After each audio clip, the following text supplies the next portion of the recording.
Welcome back. You tuned in with MaynEAck, another episode of MaynEAck.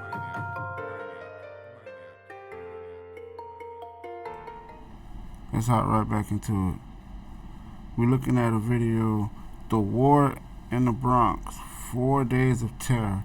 I'm not gonna lie, I listen to a lot of genres of music, but one thing I do not know is New York drill rap. I cannot name you two New York drill sets that's beefing or any of that stuff. I'm not into everybody knew about the Chicago stuff, but New York right now is just crazy as out here. I don't know too much about New York. I'm gonna just be real. I'm gonna keep it funky. So this is all new to me. So they say 4 Days of Terror. I want to know what's going on in New York right now. Well, in the Bronx to be specific. If I ain't got no plans on visiting New York, but if I did, I kind of wouldn't be in the Bronx. I'd be next, close to that Big Apple, Times Square, security, all that stuff. I'd be as close to them as possible, but I would not try to be in no hood. 'Cause I'm from a hood, and I know if you a tourist, don't just be thinking you could be in somebody else's hood like that. Respect. Well, let's get right into this one. Shout out to Funa, y'all go subscribe. It was another weekend of violence in New York City. Police were called to more than a dozen shootings. 3 teenagers were killed in separate shootings. One victim just 13 years old. What? Police say this shooting was gang-related. Violence just needs to stop. Get the guns off the streets. We just got to get together, make the neighborhoods better. This was one of 4 deadly shootings in the city on Sunday.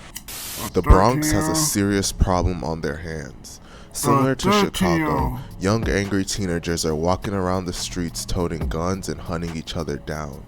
New York has some of the strictest gun laws in America. Now remember I told y'all I cannot name not one gang from New York. But I do know a couple, rappers. Obviously, we all know a couple rappers. I'm not gonna sit up here and say I'm totally oblivious to it, but what they rap and how deep it gets by who got killed and all this stuff is crazy. But one thing I can give to y'all, man, y'all some of the freshest dressing people ever. I'm gonna give it to New Yorkers, man. When it comes to style, when it comes to the South and anybody else out here rocking Gallery, Department of Mirror and all that, we still getting our swag from New Yorkers, and that's just a fact. That's still drip headquarters. Harlem. Another video. But this still doesn't stop anyone from getting their hands on firearms. Another even kids not even old enough to drive yet. In New York, juvenile suspects are sent to family court instead of being prosecuted as adults, so these teenagers are able to commit violent crime after violent crime and then be let back out on the street with little to no punishment.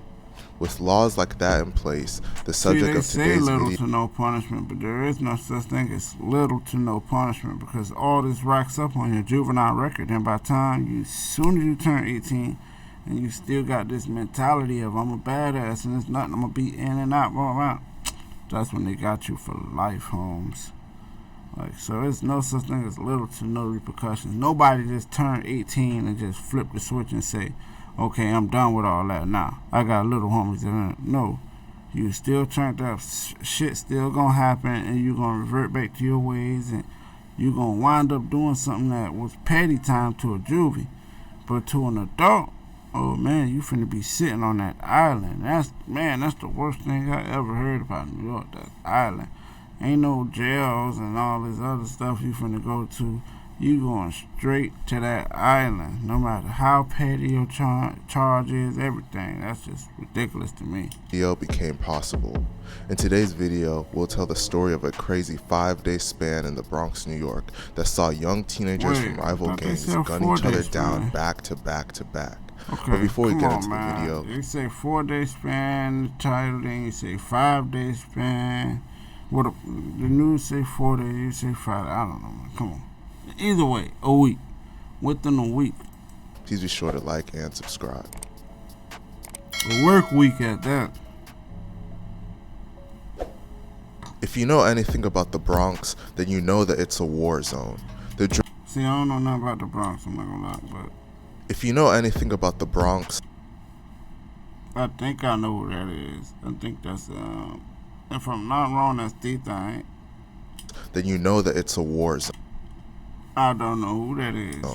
The drill rap scene in the Bronx has blown up in the past couple years, and it shined a light on all of the different gangs beefing with each other and all of the violence and mayhem this beef has caused. I don't know who that is. Some of the main gangs making noise in the Bronx and the drill scene.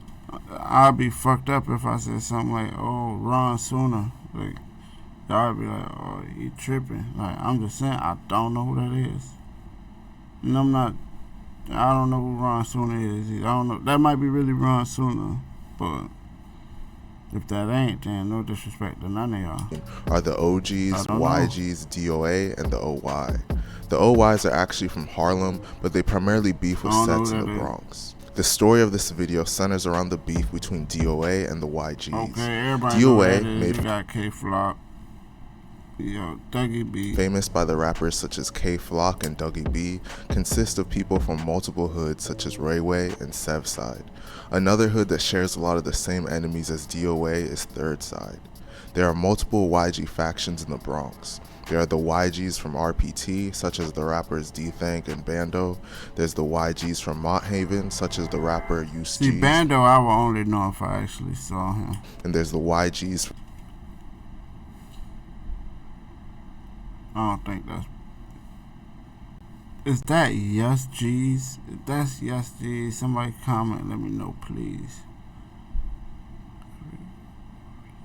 From 800, also known as 80, such as the rappers Nesty and Assassin. In a crazy week in the Bronx, the bloodshed would get out of control and multiple sides would take losses. Assassin? New this morning, a deadly shooting in the Belmont section of the Bronx. Police say a 19-year-old man was shot in the head on Prospect Avenue near 181st Street around 11:30 last night. He was pronounced dead at St. Barnabas Hospital. The victim's name has not been released, and there are no arrests in the case. The crazy week in the Bronx all started with the death of a rapper by the name of Ty Swish. On July 8th, 2021, Ty Swish, real name...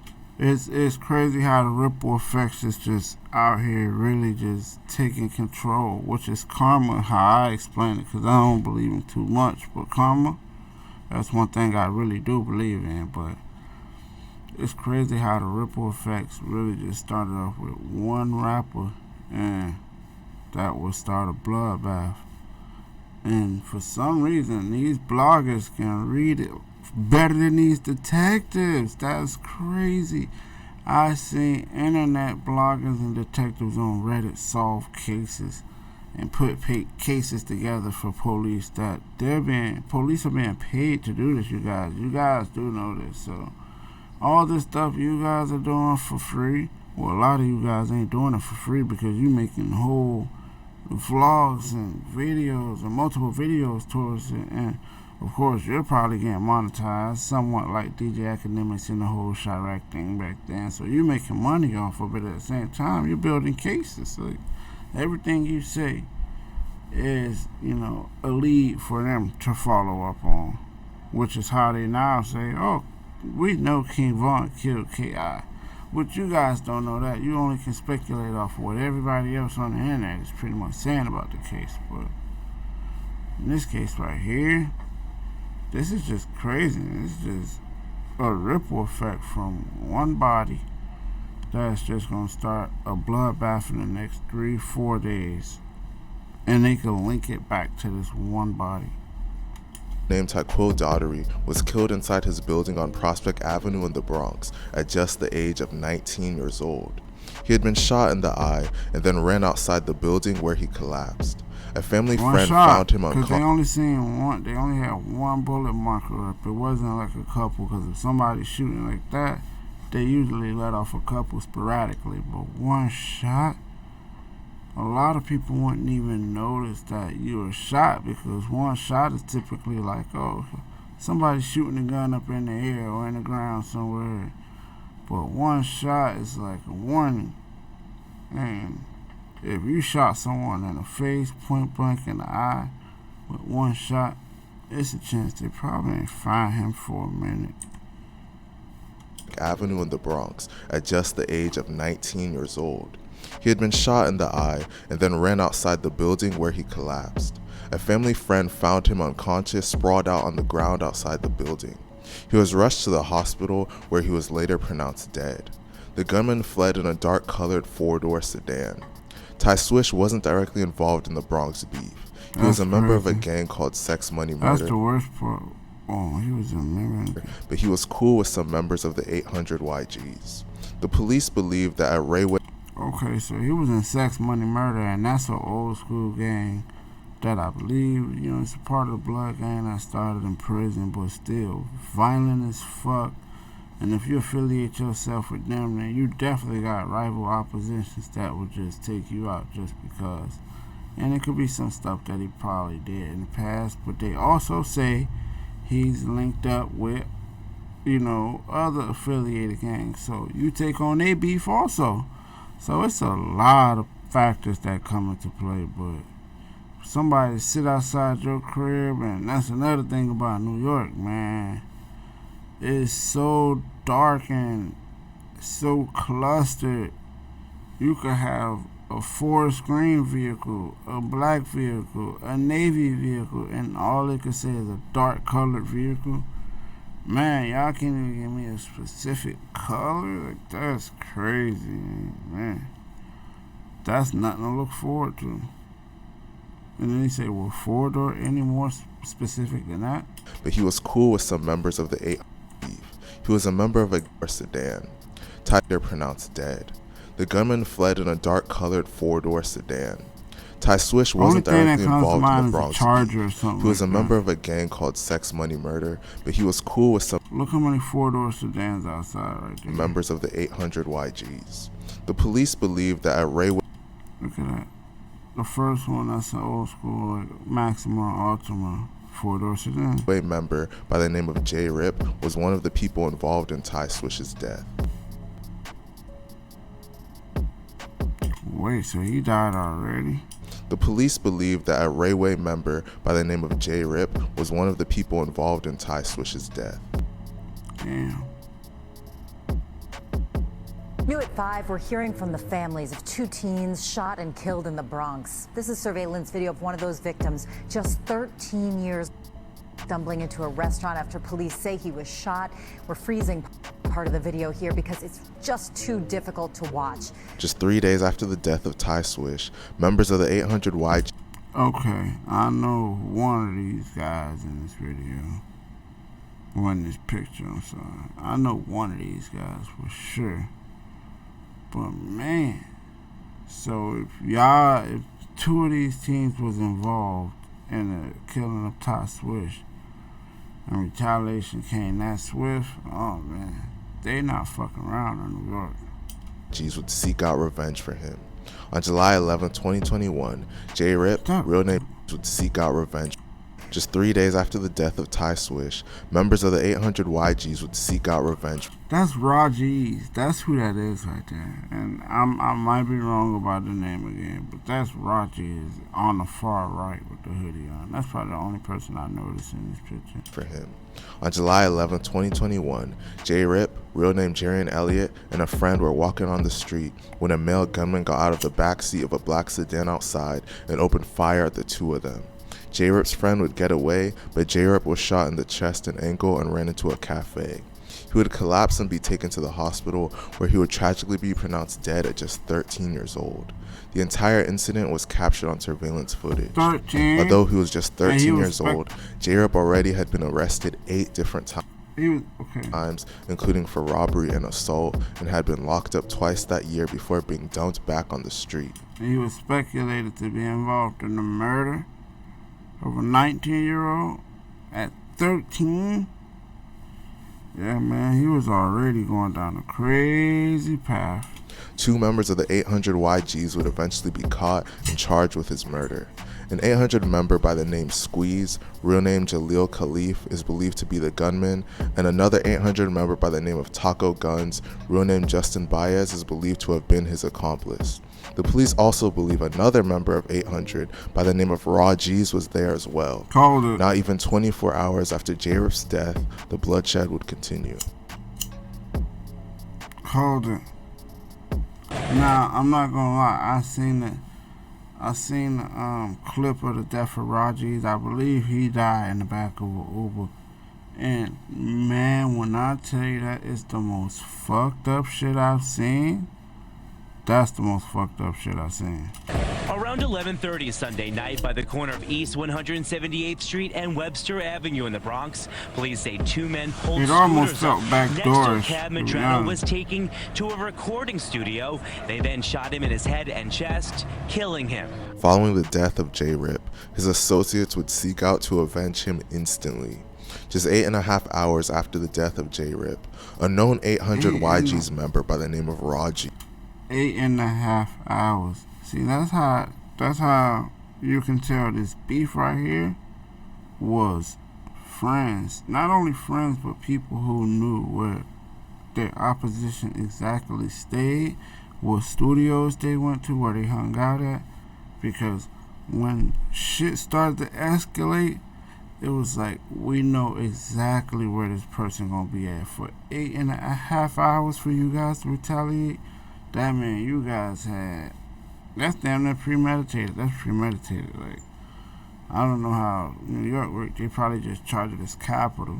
But man, 8.5 hours, you guys had a plan to be ready. Like, you knew he took Ubers everywhere. Like, real name Ramon Gil Medrano, entered an Uber and was waiting for it to take off. Rajiz had mocked J-Rip's death on social media and had been believed to have been present for J-Rip's murder. While he was sitting in the Uber, two gunmen on scooters would ride by and open fire on him. He was shot in the head and chest and died instantly. In fact, the whole incident was caught on video. The crazy thing about it is that Ross shouldn't have even been free at the time. He was wanted for an armed carjacking at the time of his death, and it was one of 3 open gun cases he had against him in family court, all stemming from incidents in the previous 7 months to his death. According to the police report, 2 16-year-olds were charged with Ross' death. That's what you call a case of, man. Should have just been in jail right now. Like, if he was in jail right now, he'd be free. I mean, he'd be alive. At least he would have been alive a lot longer, at least. But just evading arrest is what led to your death, and that's just crazy. One of them goes by the name of No Love Munna, and he is allegedly J-Rip's cousin. Surprisingly, No Love was released from jail, but since he's a juvenile, there's no way of checking his paperwork to see why. The very next day after the death of Rajiz, the 800 YGs would be out looking to avenge him. Oh wow, they tried to kill Dougie B. They tried to kill Dougie B. Wow, I ain't know this. When the hell? That wanted the one last time, because this is crazy. They tried to whack Dougie B. The attempted murder of Dougie B. This kind of would have, if they would have successfully did this, this probably would have solidified Dougie B. legendary status at the time, because he was turned. It would have been like, man, I'm not gonna jinx anybody's name, but yeah, it would have definitely made Dougie B. more legendary for sure.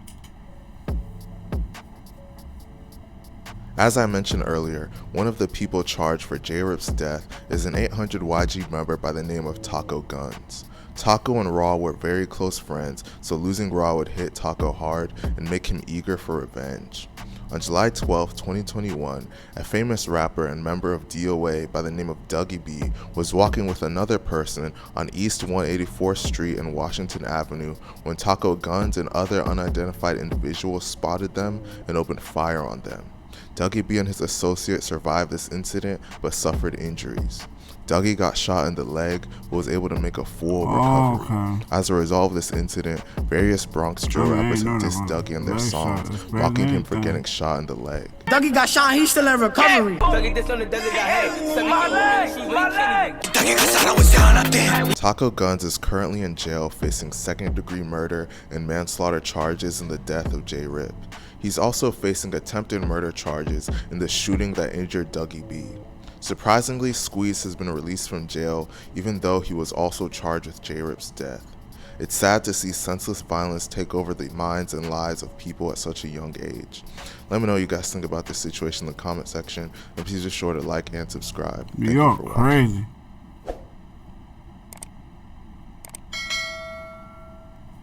I ain't gonna lie, all that happened in 4 days. A hit was carried out within 8 hours, 8.5 hours. Like, man, New York is turned right now, man. But I'm gonna check y'all out on the next one. This was a very entertaining video. If y'all like content like this, subscribe.